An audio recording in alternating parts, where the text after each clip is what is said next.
Welcome back to part 3.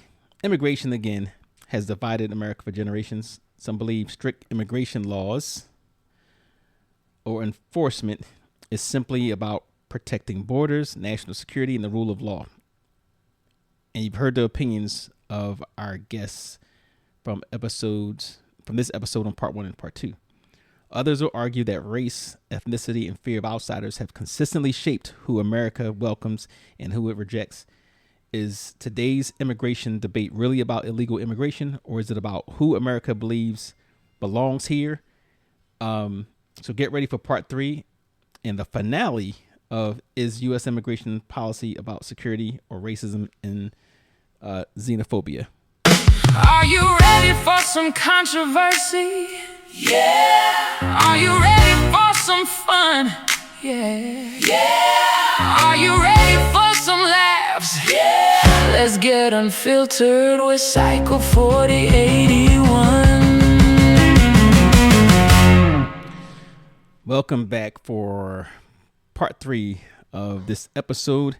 And this one's going to be a little bit more fun. I think it's fun. Well, we do have a poll, and it wasn't a huge response, but close enough. And we're going to go over that. And I got some questions on immigration. And then we're going to end it with a rapid fire question session. So, I gave a poll on WhatsApp. Do you believe U.S. immigration policy today is driven more by national security, economics, racism, xenophobia, or some combination of these? And then, what evidence leads you to that conclusion? And we've actually talked about what evidence led us to those conclusions that we expressed here in this podcast. So just to be clear, let me go with this podcast. I mean, the poll. So according to the poll, and I didn't do percentages of the respondents, let's see, we got the highest percentage was racism with 6. The second one was xenophobia with 3. The next one was economics with 1, and not a single soul believes is driven by national security.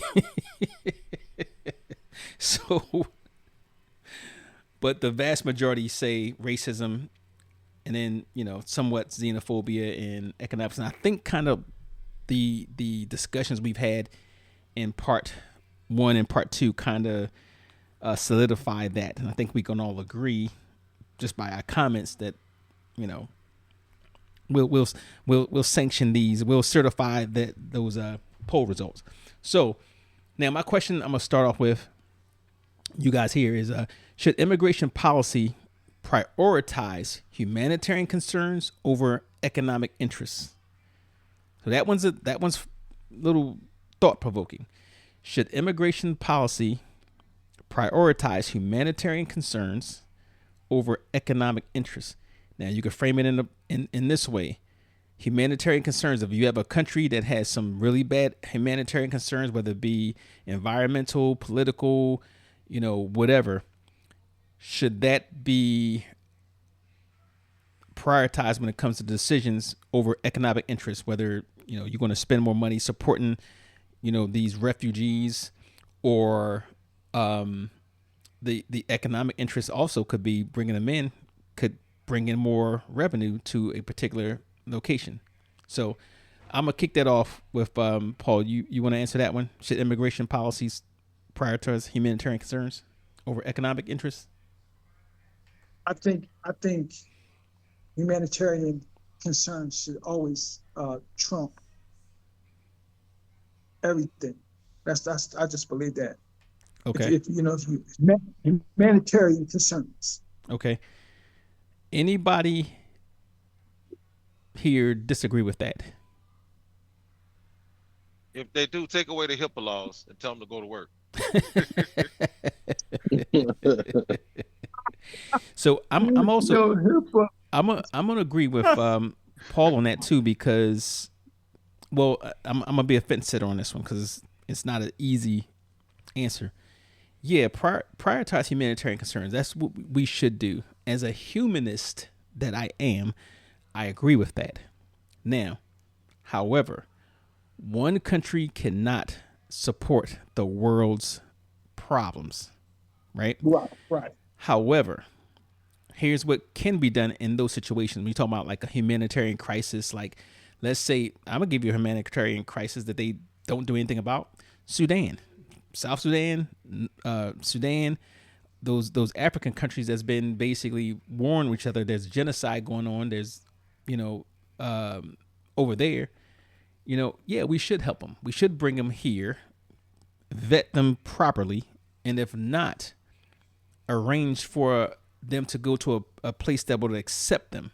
But yes, and not because of the economic interest, because we spend $1 trillion or $1.7 trillion on, you know, going to war, a useless war. I'm sure if you can squeeze that money out, you can squeeze it to help humans. So that's kind of what I think about that. You know, be humans. You know, but We engage in selective humanitarian. absolutely. Facts. Undisputable facts. Don't nobody be saying that when the Congo be needing help. Exactly. Yeah, I wanted to mention the Congo, Sudan, Ethiopia. Who else? Even Uganda, where they had this Ebola outbreak. You know, that can spread across the whole globe, even the U.S. if not attended. And this idiot dismantled our World Health Organization participation. But anyways, yes, you are right. We are very selective when it comes to being humanitarian. Which is where I worked at. Oh, that's right. How they selected some of the countries to go to. USAID. Okay. Yeah, dismantled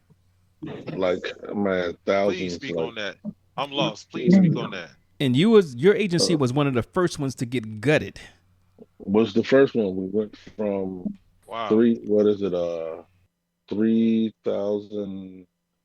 little over 3,000, a little over 3,100 people down to, they probably got about 200 people now. And they're dispersed, like they took our name off the building and everything. They're dispersed into different buildings throughout the federal government. Some of the people are in the State Department, some are in Oklahoma, some of the jobs in Oklahoma now. He dismantled it. They said,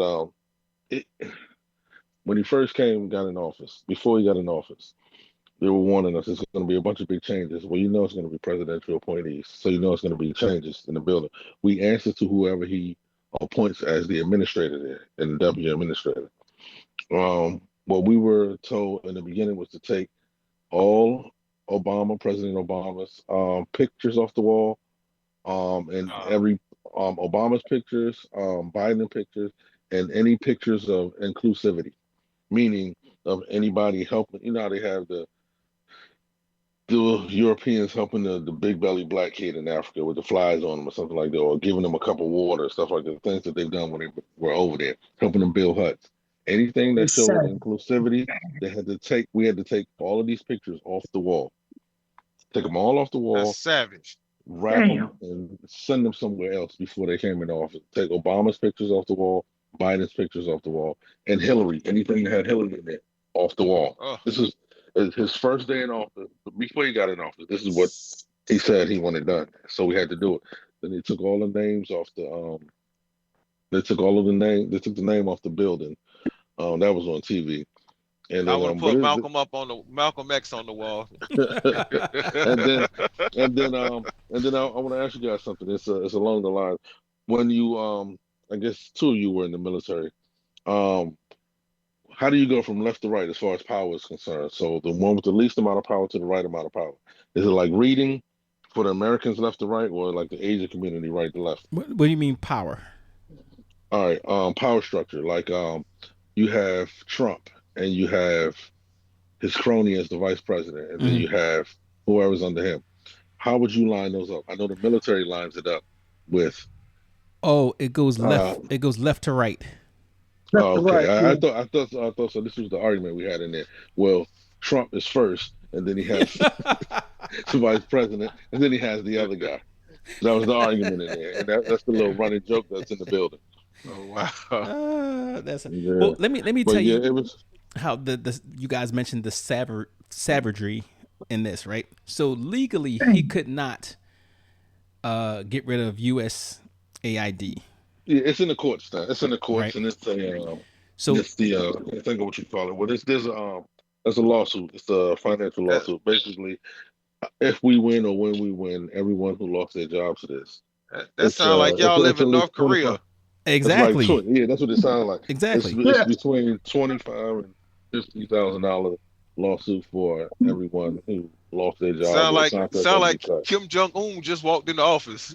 That's how it was. That's how he acted. So Yo, here's the get around to this, and this is what he's been doing. Now this is an administration that has basically said we don't care what the law says, we're going to do it anyway, and then we'll wait till the courts tell us to do it, and then we'll appeal that and appeal that and appeal that. So if you can't get rid of the USAID legally, you can't get rid of the Department of Education legally. All these different departments you cannot get rid of legally because there's a process to that. How do you get rid of them? You gut them. You gut them to the very bare minimum where they cannot do their job, and And that's there's what he's another done. way too. There's another way too. And this is the first approach he took. He didn't take that approach. He didn't gut us first. You do it illegally and wait for it to play out in court because it takes longer to play out in court.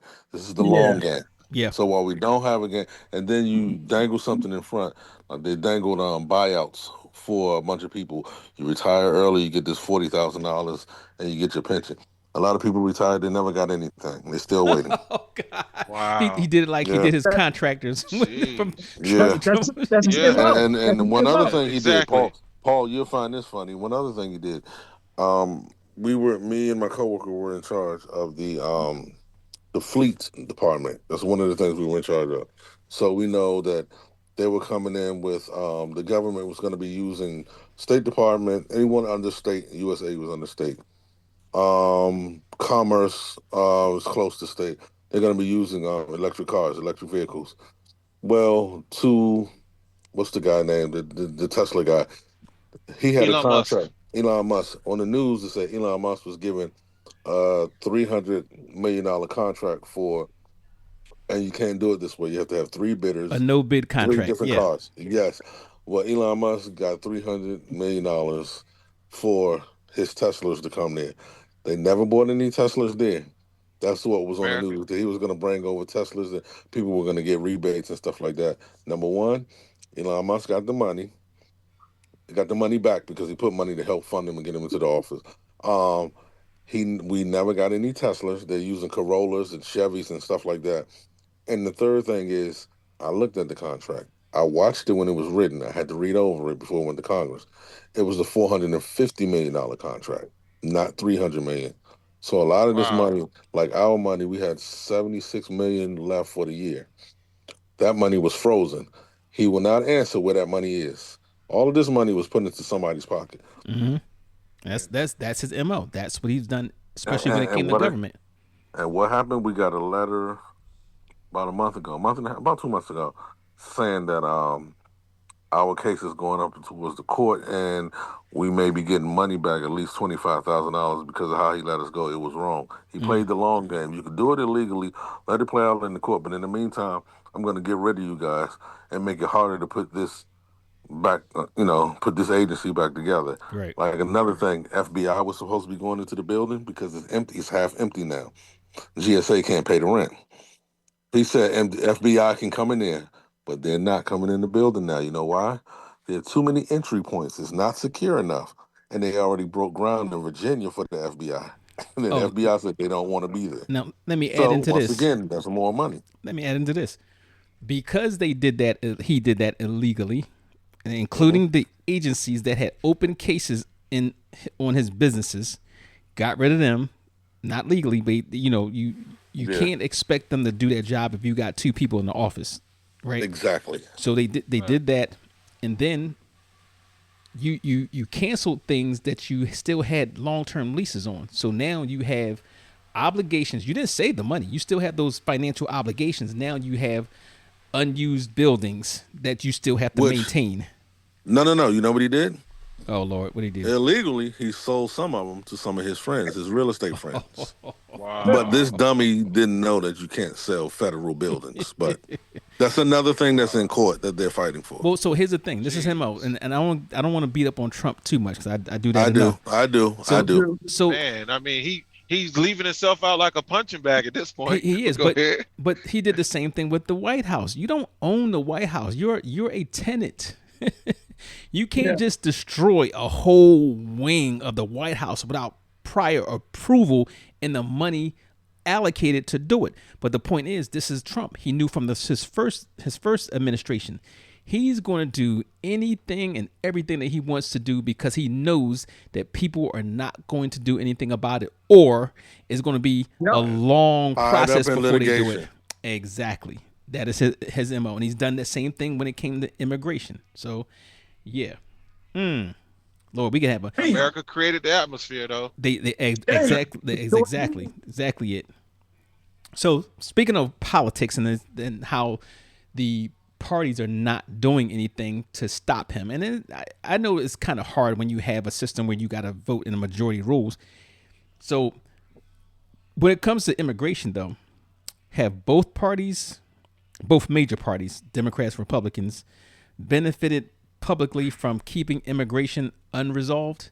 And if you say yes, I want to know why. And if you say one party yes, no, I'm gonna ask why. So have both parties, that's the question, have both major political parties benefited politically from keeping immigration unresolved? We're gonna go with no. Okay, so Yes. Yeah. Paul says yes. Marquis says no. Yeah, both. Yeah. All right, Both Wayne parties. says both. both. Dimitri, Only one has benefited, though. Dimitri, what do you say? Both. Okay. So I'm going to say my opinion. I'm going to say I agree with the no, and I'm going to tell you why. Because the system, if the issue had been resolved, right? The Republicans, and I'm talking about the far right conservative Republicans, they don't have an issue to get people fired up on. They can't go on policy because when you examine the policies, they can't use it because it doesn't benefit the average voter, right? So they can never win over the average voter based on policy. They have to do it on fear that somebody else is coming in taking your job, fear that somebody's in there gonna rape your wife, fear that all this is a whole bunch of fear. So they have to keep that unresolved. They have to. Now on the Democratic side, their whole thing is they would love to get the criticism away from immigration. They would love to get rid of that because they have other programs that they do. They got programs on housing. They got programs on economic development. They got an infrastructure, all these different things. When it comes to policy, the Democrats always have a policy-based platform. Whereas when I say platform, because they both have platforms, but they're forced when they go out to the voters. Unfortunately, in our country, scare tactics is a much more efficient way of doing things. So that's why I would say no. Both parties don't benefit from that. But who said yes? Me. Okay. Go ahead, Leonard. Yeah. The only problem that I have with that now, you sound like you biased with the Democrats. You know what I'm saying?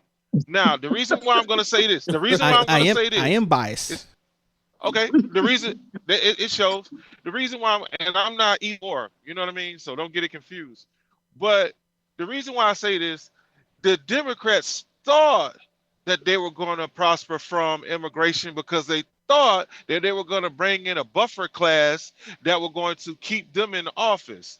What happened was it backfired, and they were using that buffer class to replace us black voters to get what they wanted because they don't want to give us black people anything, nothing that we deserve. When you say buffer class, what do you mean? A buffer class, a class that basically will come in and take our place. Okay. So when I said they don't benefit from that, or neutralize us or outnumber us, so the votes that will sway their way. but they wind up voting more for the Republicans because they brought in all the, the islanders, and they brought in a lot of South American, Spanish people that they sided with Trump. So so it didn't work. It backfired. Here's where the fault is in that. Okay, so let's say we're talking immigration now. Immigrants can't vote. They have to be citizens to vote on federal. No, but I'm saying the ones that they let vote, not the illegal immigrants that they let in. No. I'm talking about the ones that gave us out. Let me be clear. Legal immigrants cannot vote. You still have to be a citizen, which takes a way longer time, right? So it's not in their best interest. And when I say I'm biased, it's not because I'm a Democrat or I like the Democrats. I just hate red or blue, whatever. I'm saying it because I know when it comes to public policy, you don't have to take my opinion about it. You can actually look at what they say. You can look at their platform. Every political party, from the Green Party to the Republicans, whatever, they all have a platform that's on their website. You can go to their conventions and you can see what their platform is. You can see when it's election time what they push. And then election time, you can see the difference between what a Democrat candidate pushes and versus a Republican candidate pushes today. And I'm talking in the last 20 years, right? So that's why they were trying to rush the process to get them legally documented. That was the push with Kamala Biden. And they should. They should. They still cannot vote. Bro, listen. Okay. You keep saying that they how do they benefit for them becoming legal immigrants? You know how they benefit? Because the legal immigrants will come in here and they'll add to that $1.7 trillion that helps their economy when they're in office. Yeah, it shows that way. They can't vote. So it doesn't benefit them for them to, just to bring in a whole bunch of immigrants or whatever. But the point is, when it comes to voting, scare tactics work way more efficiently. That's why every Republican candidate, whether the local governor, right, to the state senators, the congressmen, and to the presidential candidate, they always put on there the scare tactics. They're eating your pets. They're raping your women. They're coming across the border. We have an open border. We've never had an open border ever. But that's what they tell people. Like I said, I follow them. That's what they tell people when I put these posts, and this is what they respond to. We have, when Trump came in, we no longer had open borders. Well, guess what? We never had open borders. That's what they've been telling you. They're telling you that these people come across the border and steal, rob, murder, whatever. And statistically, and all these things are documented, they commit less crime than American citizens by far. And I'm not talking about a close. I'm talking about by far. And it makes sense because if you here illegally and you out here committing crimes, guess what happens? Now, I'm not saying they don't. I'm saying, but guess what happens when you do get caught? You get shipped back. But are we talking per capita? Because guess what? There's a hell of a lot more American citizens than per capita. I'm not talking about flat numbers. We're talking about crime rate, which is by the number of crimes that's committed, right? Versus who commits what. It's not like we had like how when you talk about black and white, who gets we call it like welfare or whatever. We know they get more welfare because there's more of them. They're gonna get it. They're the farmers and counting all that type of stuff. Yeah, we might have a higher percentage in certain areas, but then how are we gonna account for the undocumented crimes? Like there's cold cases out there. You know what I mean? And there will be more cold cases on their side because you don't have the data. You can't unless you catch them red-handed. You can't account for those whether it be a citizen or not. So that's a wash. And I could tell you, there's definitely not more. 28 years in this profession, I could tell you that there's been, the most crime that you'll see them commit is actually against themselves. And I'm gonna tell you the funniest shit is when the World Cup still comes. A crime, though. It's still crime, yeah. But we're talking, when you use scare tactics, they don't care about if you committing crimes against yourself. They're pushing that they're committing crimes against you, not each other. Right. Same thing with blacks. Right. First thing they'll say when you talk about, what they do, but what about black on black crime? Well, if you look at it, most people commit crimes against their own because you're closer to yourself. But yeah, close proximity. So it doesn't benefit the Democrats to leave that unresolved. It actually benefits them to resolve it. Whereas if I know that all these people out here who are voting for my party, based on immigration and the polling says that, they'll tell you, what the important things was. immigration, right?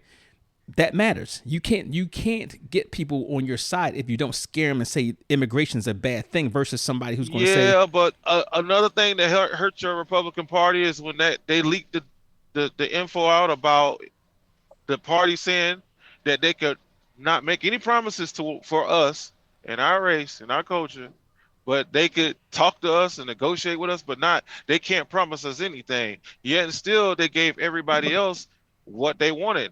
They gave the gays what they wanted. but let's not get Asian hate sidetracked. crime. Hold on, let's not get sidetracked because the No. This plays to the point. It plays to the point of like the reason why the party is a disarray because they don't do what they were supposed to do for their main base, the core base, which is black people.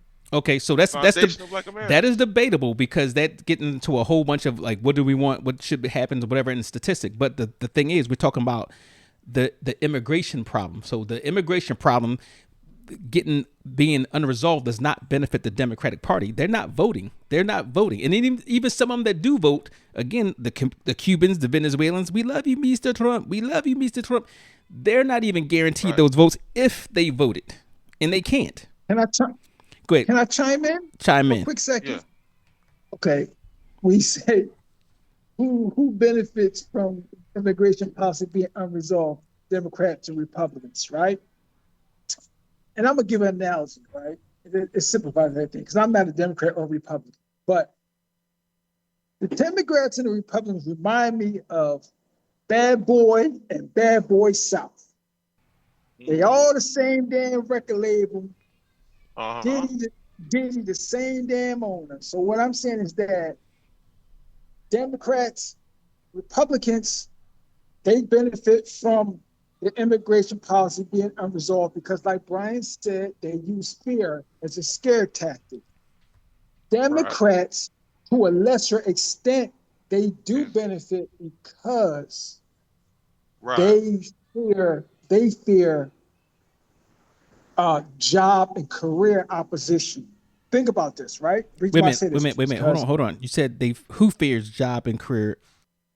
Democrats, because of that immigration policy, people lose their jobs over these policies, right? They lose their seats, they lose their status. So you talking about politicians? Yeah. So on the Democrat side, if you leave it unresolved, it's really like, okay, well, I don't really have to go hard on this. I don't have to address this, because when you make that stand, when you put your finger in the sand and declare one way or another, you got to stand by that.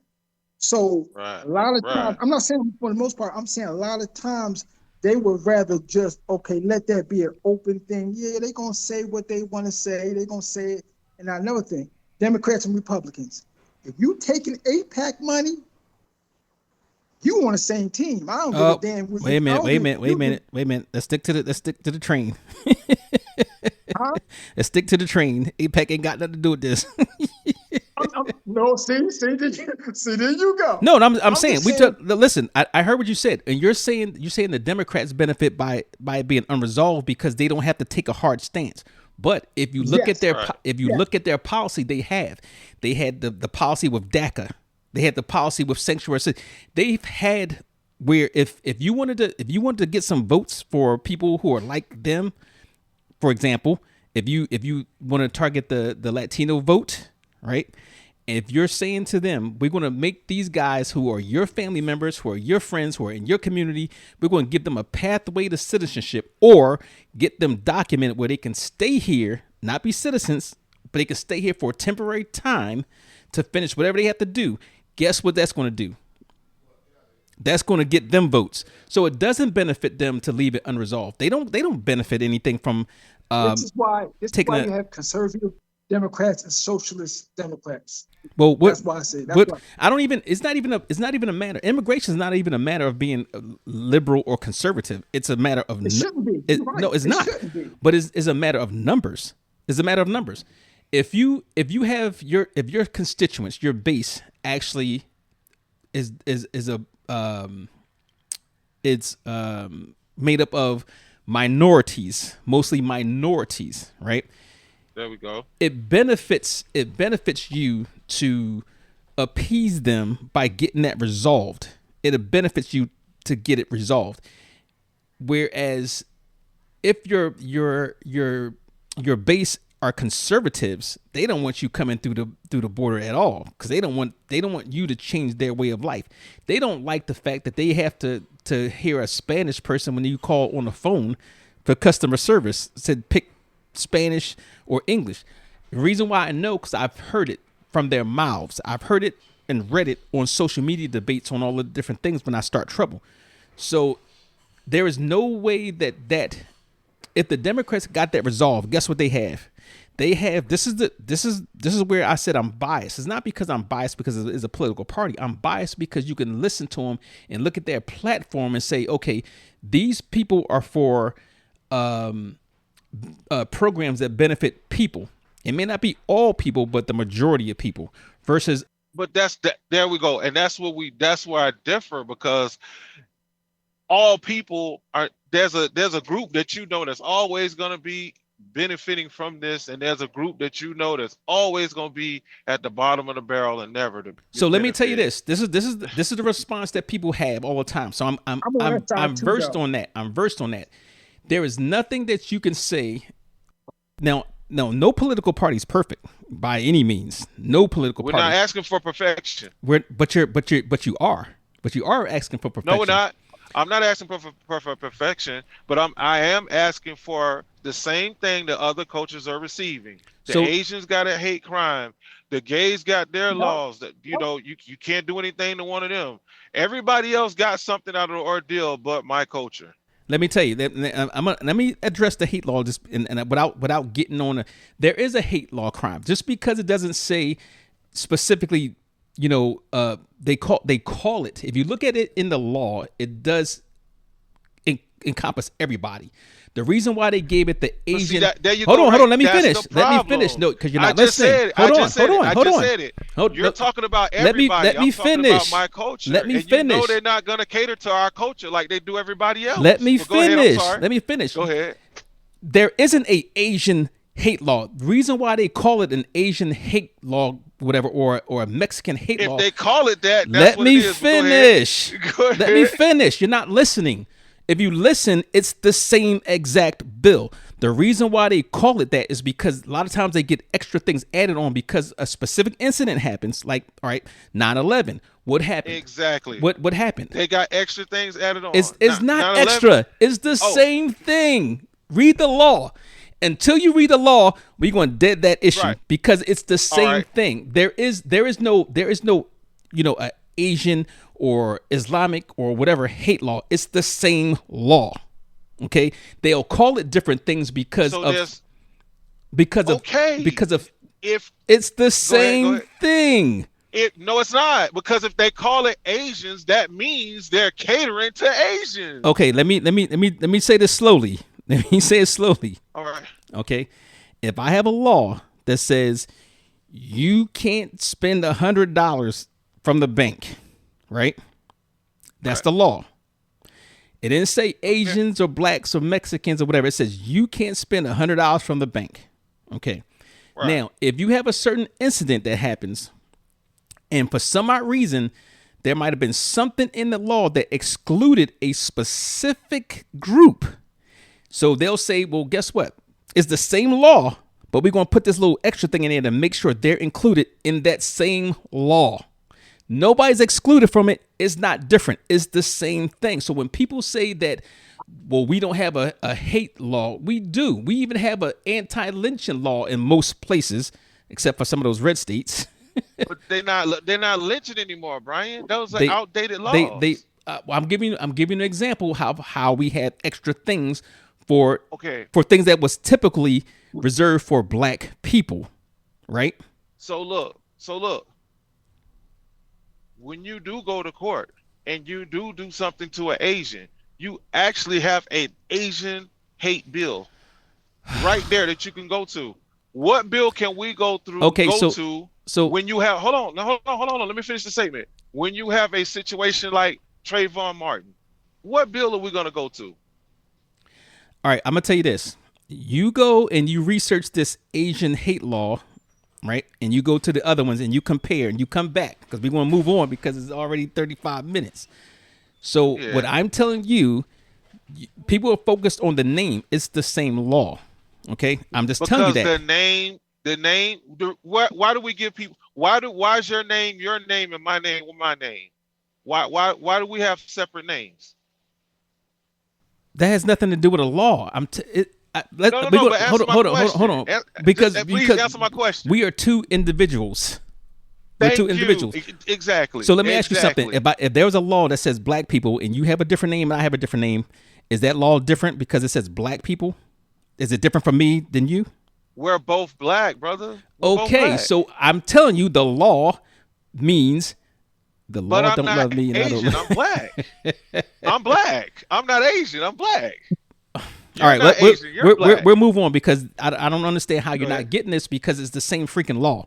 If I call it Islamic hate law, Okay. it's the same exact thing. It doesn't exclude The blacks. way It you'll still get includes it, blacks. the way you'll get it is you'll see the police, they'll shoot one of us left and right. But an Asian, you ain't never seen the police just blow a Asian head off for no reason on camera. That You ain't never seen that. has nothing Somebody to do with the tell me law, that. the topic at hand. Oh, oh, but there's a reason why you don't see that.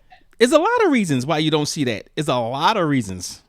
There's a lot of Yes, reasons. yes, But that's a whole different topic. yes. But we're talking about the how political parties benefit. And you said, one gets more than the other because they have a Asian hate law. And I'm just saying, and you can go look it up because we don't have to discuss this further, but you can go look it up and you I'm tell just me. talking about the agenda. If you okay, we sway the vote. Foundational Black Americans swayed the vote when it comes to the Democratic Party. The reason why they haven't been winning or been successful lately, the proof is in the pudding, is because they're catering to other cultures outside of foundational Black Americans. That's all I'm saying. You're talking about the immigrants, that's one of the classes that they're catering to. Okay, so we're getting back on the immigrants. Yes, they can cater. They Right. can cater to immigrants, right? They can cater to immigrants and address a certain voting demographic. Yes, but because they want to cater to everybody. Immigrants are not just Latino. Immigrants are black people too. And there's a saying that we have in the South: a friend to everybody is a friend to nobody. Well, you can explain that later, but let me move on. Okay, But go ahead. I'm sorry. Marky, who said Dimitri? You said yes or no? So what? The They benefit both from leaving it unresolved. I don't think I even answered the question. Um, Give me a quick one so we I can think so we don't go too I long. think I said yeah. Okay. So let me go to this one. Does demographic changes fuel some of the resistance to immigration? And let me explain that one. The demographic changes in a particular community, a particular region, whether it means there's more of a certain ethnic group in that area or less of a certain ethnic group. Does that fuel some of the resistance to immigration? And that's an easy answer. But I see Paul nodding his head. Go ahead and comment on that one.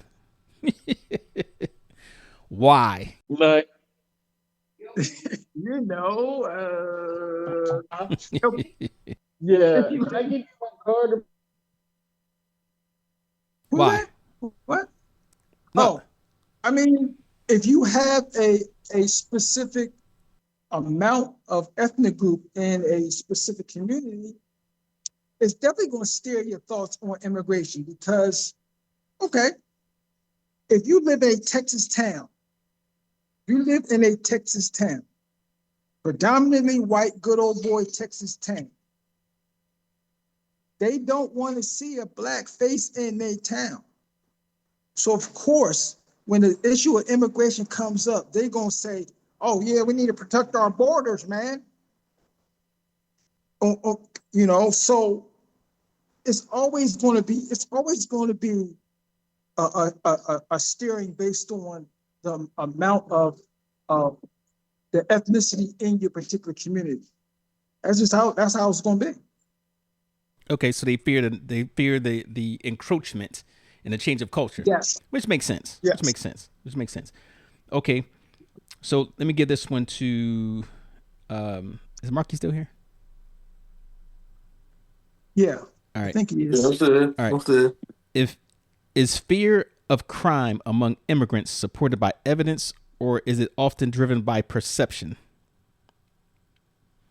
I would say both. You have a little bit of evidence, Yeah. and then they make it bigger than what it really is as anything. Okay. I think the fear of crime can be anybody at any time. So I think that's going to apply to everybody.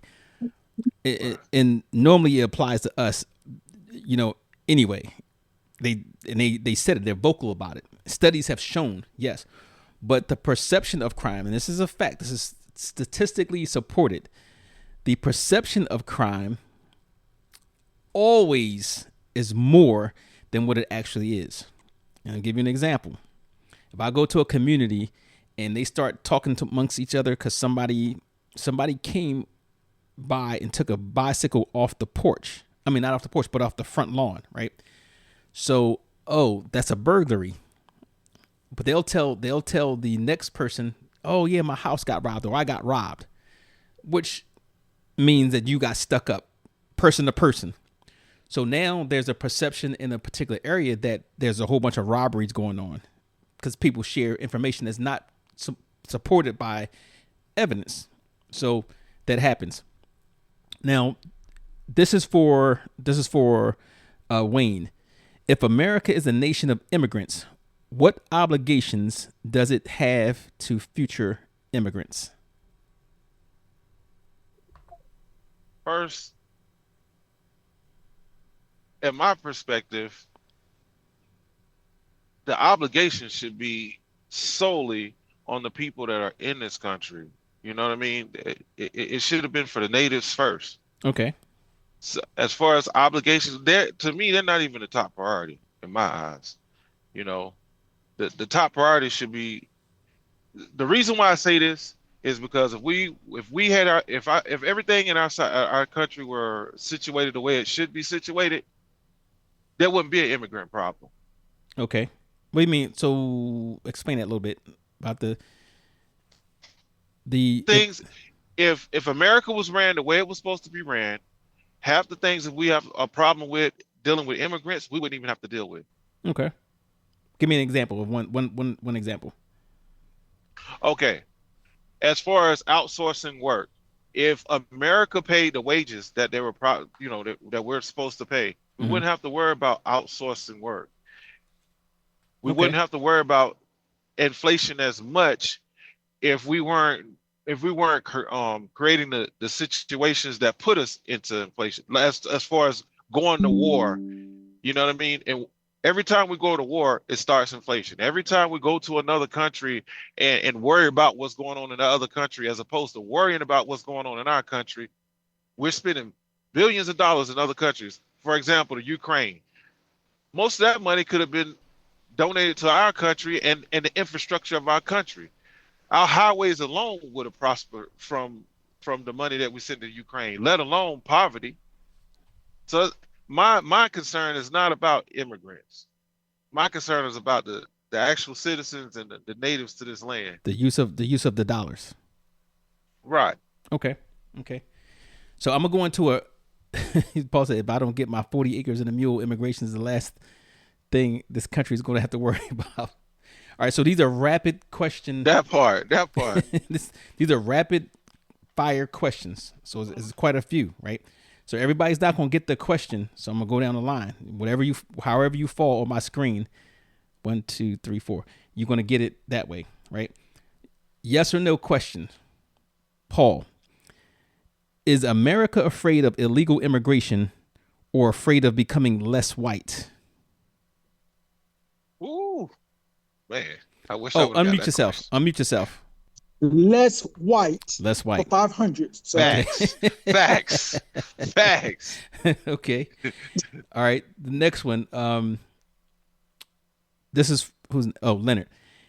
Would today's immigration debate sound different if most undocumented immigrants came from Canada or Western Europe? Yes, absolutely. Absolutely. Facts.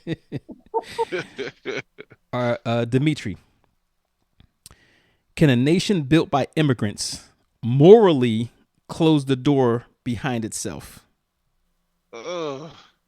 So basically, can a nation built by immigrants, which is we have, and people even want to call black people immigrants, like they try to do in the thing.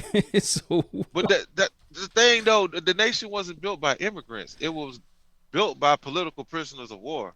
Okay, well, you could use that. I'm gonna say slaves, but it was also there. You go. But it was also built by immigrants as well. So they had the Chinese, they had different people. They even had the Irish. By the time they brought the Chinese over here, the railroad had almost been totally built, man. No, they had it. They were not even close to finish. Also, they had the Irish come over, and their reasons for coming over was different.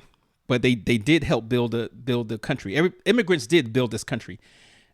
Majority of our power, our economic. I mean, statistically, it's not a hidden information, but the beginning of our economic power came from slave labor.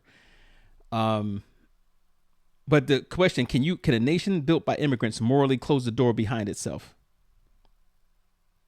That's Dimitri. You got to unmute yourself. And I muted you guys because y'all had whole side conversations while we were discussing stuff.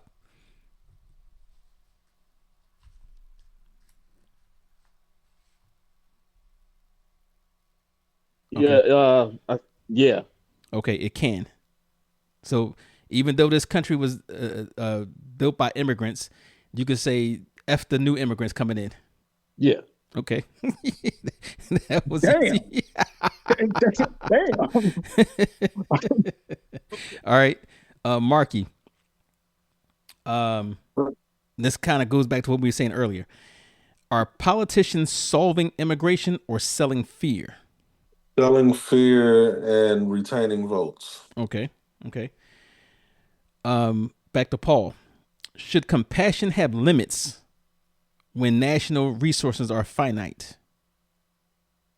Yeah. You say yes? Okay. Yeah. Okay. I agree with that one. This is for Leonard. Can enforcing immigration laws be both necessary and humane? It could be necessary, but the people who enforce the laws and how they enforce the laws determine if it's humane or not. Right. So can it be necessary and humane? Yes. It depends on how the laws are enforced. How it's done. Okay. The law can be humane to everyone. It just depends on how they're enforced. How they enforce it, how they implement it. Yeah. Okay. Right. Dimitri. Open borders. Is that visionary or a disaster? And when we say open borders, I'm talking about when people come to the border, they can just come on in without scrutiny. How we can go through disaster. Okay. Exactly. Disaster. Okay. Marky, is citizenship a privilege or a human right? Privilege. A privilege. Okay. I'm gonna ask you that. I'm gonna ask you about that. Why do you say privilege versus a human right? Not why, but give me an example of what makes it a privilege. Because if you're trying to get citizenship from here, that means you belong somewhere else or you're from somewhere else. Okay. So for immigrants, citizenship is a privilege versus a person who's born here. It's a privilege. Right. They don't have to. If you don't. Just like anything else, you don't meet the requirements. You don't, you can't be here. So it's a privilege because it's a lot that comes with it. Especially you come over and you're ahead of a select group of people, as it is, and you get a lot of things handed to you in the beginning. Okay. So you start off further than the people who've been here. So I think it's a privilege. It's a privilege. Okay. You benefit more from coming over here than you can give. Exactly. I didn't think of it that way, but you're right about that. Yep. In some cases, yes. Paul, Yeah. is should birth now this is going to be a separate topic here, separate podcast episode. Should birthright citizenship be reconsidered? And it has. No. So okay, no. I want to ask all of you guys this. No. Matter of fact, no. I'm gonna stick to this program. Why do you say no? Because if birthright citizenship is reconsidered, then it opened up the door for the elimination of amendments that declared Black people, as street people. Because when we came over here, we were considered property. We were considered basically furniture. Okay. So you're saying that if birthright citizenship is reconsidered, that means open the door to say all y'all Black people that came here, y'all really don't have citizenship. Exactly. Well, because you wasn't property, because you wasn't a person when you brought you over here, you was furniture. All right. So they're gonna reconstitute you back to your furniture. Highly unlikely, but okay, I get it. All right. So Leonard, is multiculturalism strengthening or weakening America? Depending on what culture. If you got a sex, drug, and alcohol culture, no way. Well, when we talk about multiculturalism, we're talking about like ethnic cultures, not the subcultures. Right. It really is, because everybody's culture is not compatible with ours. So you can certain people believe. Okay, what they believe in Iran. Okay, if you're a Muslim, you can have as many as wives as you can afford. Mm-hmm. How does that culture benefit over here when we have a different belief system, a different culture? Okay, so you're saying that's weakening if you have multiculturalism, where you have a system where no. I'm not saying it's weakening. I'm just saying it's not compatible. So you're saying it's neutral. That is neutral. It's not strengthening or weakening. It would depend on the culture. It would depend on the culture that you bring over. Okay. There's countries that a grown man could date a little 16-year-old girl. How does that benefit our culture over here? Okay, that's point made. But in this context, that's not really multiculturalism.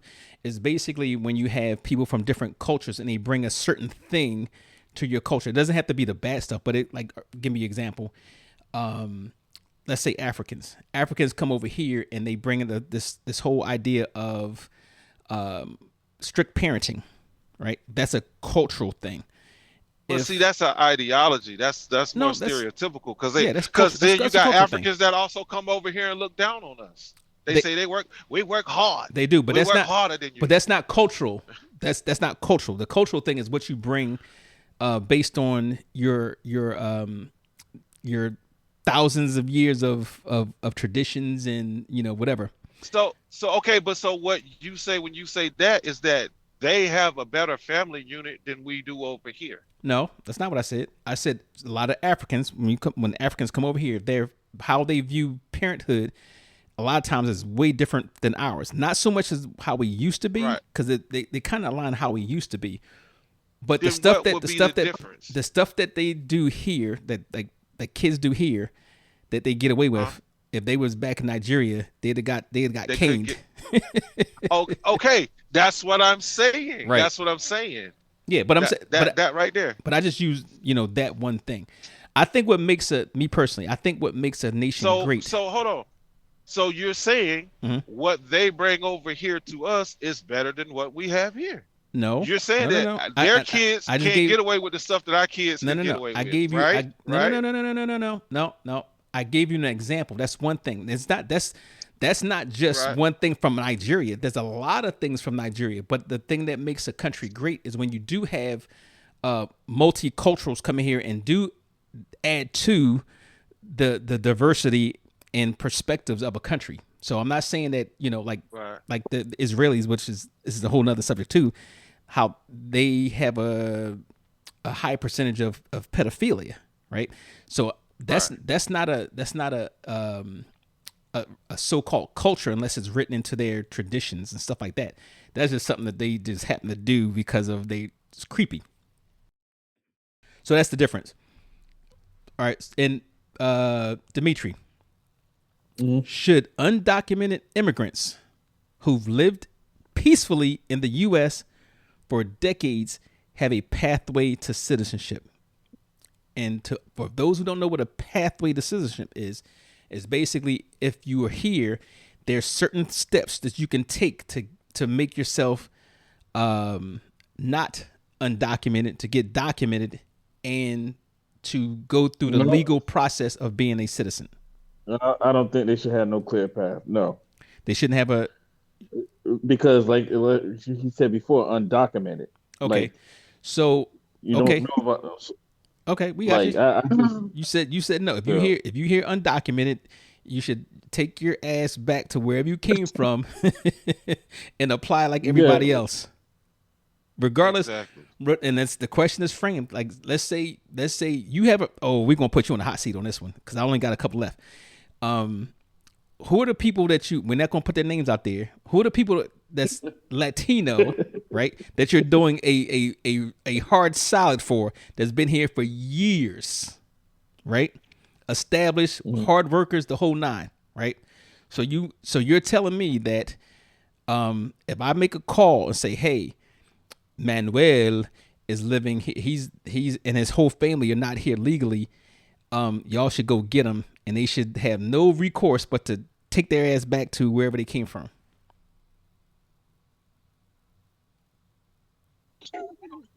Oh, it's different. Bro, we got hardworking people here, though, bro. No, that's not the point. That's not the point. That has nothing to do with the question.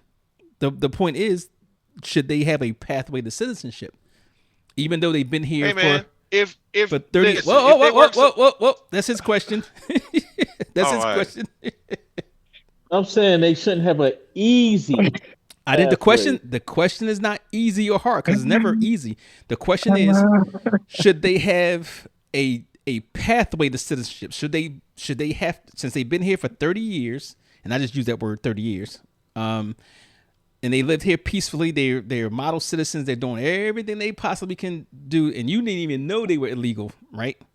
And all of a sudden they found out, they were here illegal. Man. This is an example, right?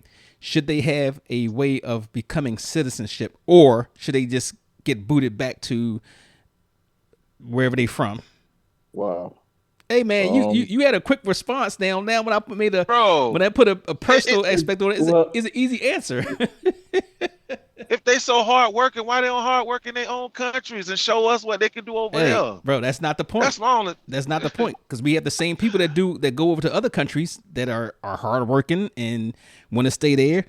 One of them's here. But look, that when those people come over here, they don't have nothing in their country that's as great as ours or greater. That's not true. They come over here from country. That's not true. Okay, what they got? What do Mexico have? That's wait a minute. Wait. Time out.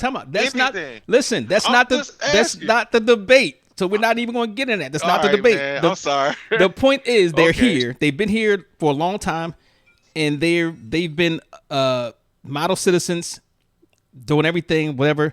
Now I added this caveat because he answered this really, really quickly, and I know certain things. Right? It's easier to answer it quickly, but when I put a personal attachment to it, you can't answer it. All right. If they've been here, I guess, 30 years? However many years. They've been here for a long time. Come on now. You messing up my time. Stand on business. Come on, stand on business. That's right. Stand on business. That's right. Send the ass back over there. Okay, so there you go. Okay, so So stand on that. Stand on that. You heard him, right? Stand on that. Okay. Stephen A. Meek. I hear you, Stephen A. Meek. Get back over. Get back over that wall. Okay, so, I got you. Okay, let me move on. Let me move on. Let me move on. Let me move on. I don't want another hour or something podcast. All right, the next one is this is for Marky. Marky, are deportation policies applied fairly? Not all the time. I don't. So to answer your question, no. Okay, easy enough. All right. and this goes back to Paul, should refugee admissions prioritize the most vulnerable regardless of origin? So let me put it in perspective. If you have a bunch of refugees, right?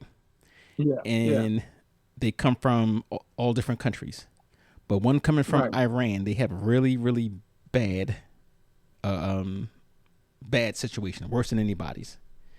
Right. Should they have priority over somebody else that doesn't get as many refugees or get as many opportunities? No. Okay, so it should be even Steven. Yeah. Okay. Yeah. Okay, easy enough.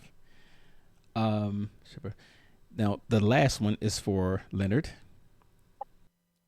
Does the phrase illegal alien shape public perception differently than undocumented immigrant? That's basically the thing.